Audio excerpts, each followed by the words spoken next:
Doctor Yunus ফেব্রুয়ারিতে নির্বাচন দেবেন, বিশ্বাস হয় না বিএনপি নেতা ফজলুরের। নির্বাচন ফেব্রুয়ারিতেই হবে, প্রশ্নবিদ্ধ করার দরকার নেই, বলছেন আমির খসরু।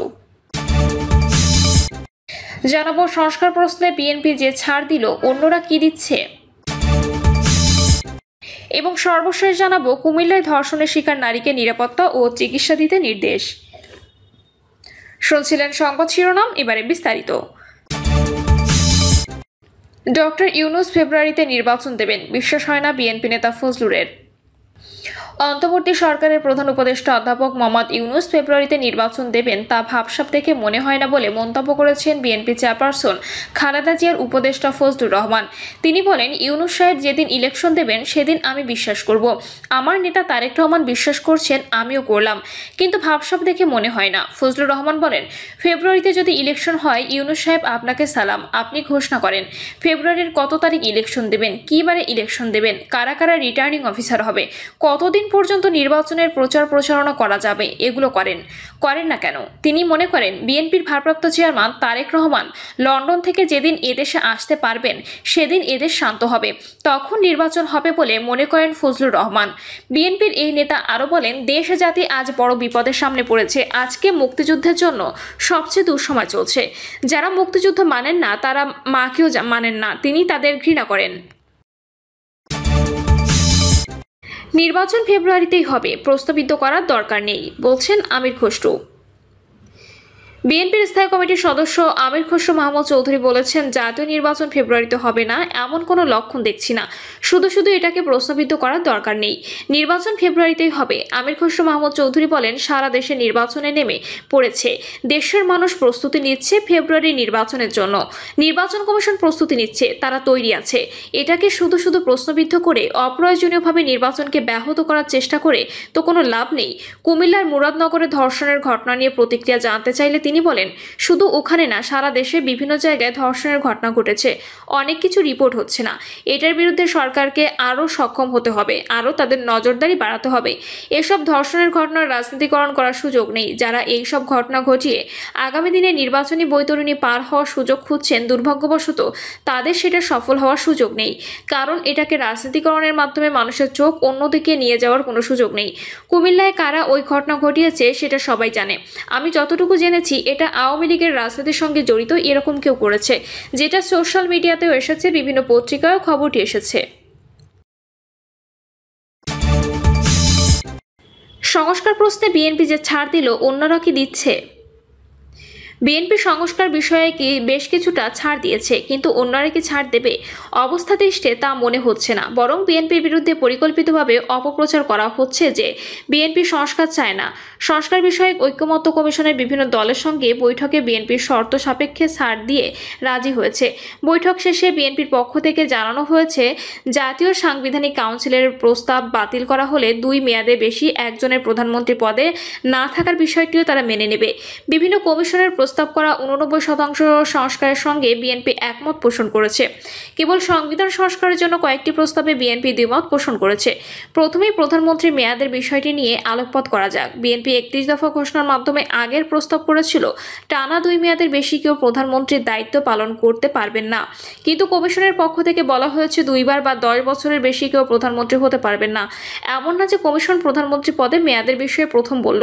বিএনপি আগে ভাগেই প্রধানমন্ত্রীর মেয়াদ সম্পর্কে একটি প্রস্তাব দিয়ে রেখেছিল। শুধু তাই না, সংবিধানের 70 নম্বর অনুচ্ছেদের সংশোধনের জন্য বিএনপির প্রস্তাব ছিল। বিএনপি একটি উচ্চকক্ষ গঠনের পরিকল্পনা আগে ভাগেই করে রেখেছিল। রাষ্ট্রপতি, প্রধানমন্ত্রী, মন্ত্রিপরিষদ, আইনসভা, বিচার বিভাগ, নির্বাহী বিভাগের মধ্যে ক্ষমতার ভারসাম্য আনার জন্য 31 দফায় বলা হয়েছে। নির্বাচনী আইন সংশোধন ও নির্বাচন ব্যবস্থা সংস্কার নিয়ে বিএনপির সুনির্দিষ্ট প্রস্তাব আছে। বরং কমিশনগুলো এমন কিছু প্রস্তাব করেছে যাতে এখন সংস্কার প্রক্রিয়া নিয়ে জনমনে প্রশ্নের উদ্বেগ হয়েছে। প্রশ্ন হচ্ছে, সরকার বা কমিশন কি আদৌ কোনো সংস্কার চায়, বা তাদের কিছু অবাস্তব সংস্কার প্রস্তাব ভবিষ্যতে সরকারকে দুর্বল করার জন্য কিনা? অবস্থা দৃষ্টে মনে হচ্ছে সংস্কারের মূল উদ্দেশ্য হচ্ছে বিএনপি ঠেকাও পরিকল্পনার অংশ। বিএনপির প্রস্তাবনাগুলোর উপর ভর করে এমন সব প্রস্তাব করা হয়েছে যা বিএনপি কেন যে কোনো কার্যকর রাজনৈতিক দলগুলোর জন্য মানা কঠিন হবে। যাদের পর্যাপ্ত জনসমর্থন বা সাংগঠনিক কাঠামো নেই তাদের ক্ষমতার অংশীদার করতে এ ধরনের পরিকল্পনা সংস্কারের প্রস্তাবে যুক্ত করা হতে পারে। এই মুহূর্তে দেশের সবচেয়ে বড় ও কার্যকর দল বিএনপি। নির্বাচন হলে তাদেরই ক্ষমতায় আসার সুযোগ আছে। শুধু এবারে নির্বাচন না, আগামী কয়েকটি নির্বাচনে বিএনপির ভালো করার সুযোগ আছে।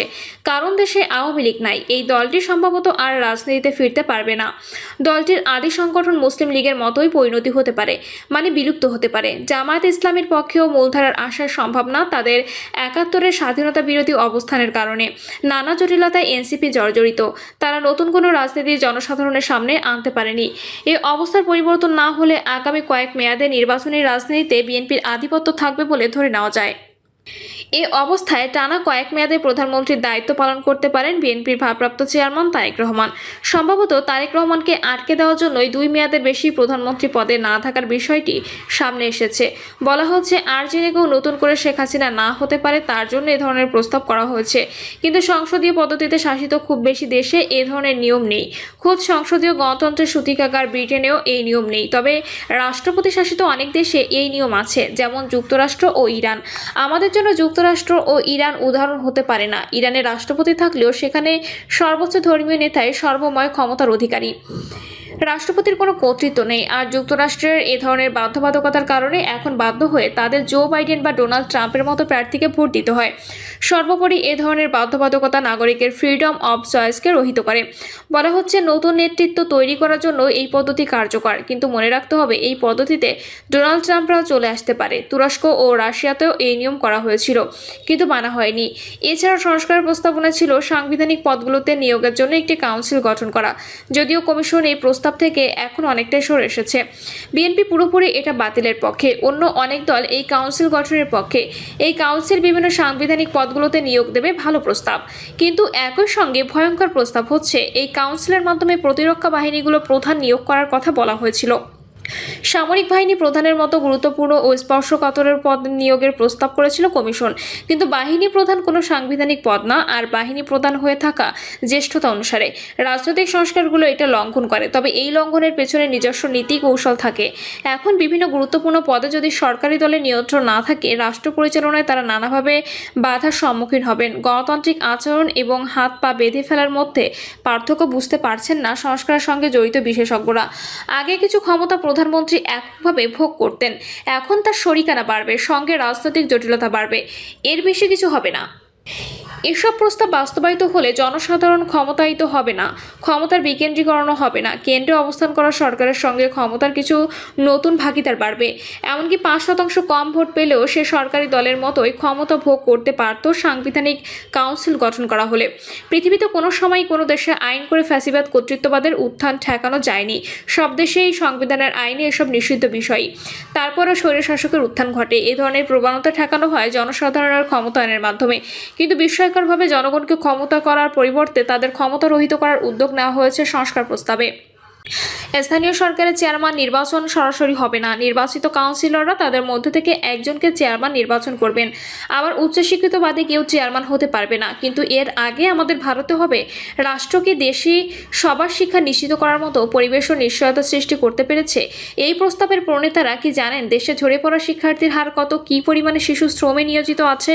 সবার জন্য শিক্ষা নিশ্চিত না করে এ ধরনের প্রস্তাবে প্রমাণিত হয় তার বাস্তবতা জমিনে নেই, কাল্পনিক জায়গা থেকে সংস্কার নিয়ে ভাবছেন। এরপরও দেশ ও জাতির বৃহত্তর স্বার্থ বিবেচনা করে বিএনপি ছাড় দেওয়ার চিন্তাভাবনা করছে। এটা ইতিবাচক একটা দিক বিএনপির রাজনীতির। বিএনপি প্রতিষ্ঠার শুরু থেকে সহনশীল ছাড় দেওয়ার রাজনীতি করছে। 1971 সালের পর নিষিদ্ধ হওয়া জামায়াত ইসলামীকে রাজনীতি করার সুযোগ দিয়েছিল বিএনপি। বাকশালে বিলুপ্ত হওয়া আওয়ামী লীগকেও রাজনীতিতে ফিরিয়ে এনেছিল বিএনপি। এই দুই দলকে ফিরিয়ে না আনলে বিএনপির কোনো ক্ষতি হতো না, কিন্তু বহুদলীয় রাজনীতির প্রয়োজনীয়তার কথা বিবেচনা করে বিএনপি এই সিদ্ধান্ত নিয়েছিল। 1991 সালেও বিএনপি রাষ্ট্রপতি শাসিত পদ্ধতি থেকে সংসদীয় পদ্ধতি সরকার গঠনে সম্মত হয়েছিল, কিন্তু রাষ্ট্রপতি শাসিত পদ্ধতি বিএনপির জন্য উপযোগী ছিল। আওয়ামী লীগ অনেক হিসাব নিকাশ করে বিএনপিকে সংসদীয় পদ্ধতিতে নিয়ে আসে। এর সুফল তারা 1996 সালে ক্ষমতায় আরোহণ করেই ভোগ করে। এখন যেন আওয়ামী লীগের সেই ভূমিকায় অবতীর্ণ হয়েছে জামায়াত ইসলামী, এনসিপি সহ কয়েকটি দল। এদের পক্ষে এই মুহূর্তে নির্বাচন বিএনপির সঙ্গে প্রতিদ্বন্দ্বিতা গড়ে তোলা কঠিন হবে।